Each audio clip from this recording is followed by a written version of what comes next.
Hello friends, Ratna's কিচেনে সকলকে স্বাগত। আজকে বানাবো potato sandwich, potato cheese sandwich. এখানে চিজ না দিলে কিন্তু এটা একদম জমবে না। তো তার জন্য আমি কী নিয়ে নিয়েছি পটেটো সামান্য একটুখানি হাতে ভেঙে নিয়েছি সামান্য নুন, নিয়েছি চিলি ফ্লেক্স, নিয়েছি গোলমরিচ গুঁড়ো আর গার্লিক চিলি সস, বাটার আর দুটো ব্রেড আর একটা হচ্ছে চিজের পাতা।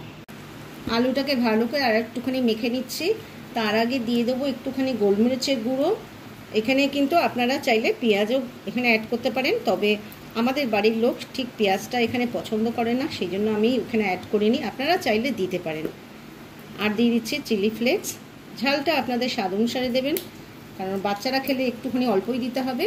এবার দিয়ে দিচ্ছি গার্লিক চিলি সস। এটা কিন্তু আমার একটা ফেভারিট সস।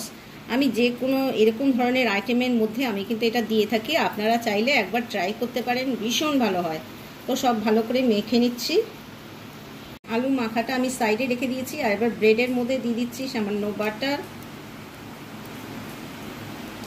তারপরে দিয়ে দেবো যে স্টাফিংটা, ভালো করে মানে সব দিকেই লাগিয়ে নিচ্ছি, যাতে প্রত্যেকটা বাইটে যেন এই আলুর স্টাফিংটা পড়ে। ভীষণ খেতে ভালো হয়। যারা আলু একদম পছন্দ করেন না বা সবজি বাচ্চারা খেতে চায় না, তো আলু একটা বাচ্চাদের জন্য দারুণ হেলদি।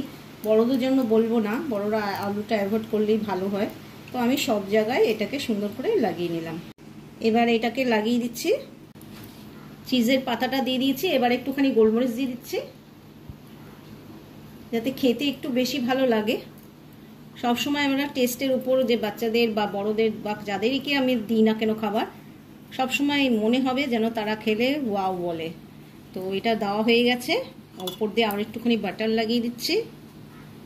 একটা তাওয়া বসিয়ে দিয়েছি, আর যেটার ওপরে বাটার লাগিয়েছি ওইটাকে দিয়ে দেবো তাওয়ার মধ্যে।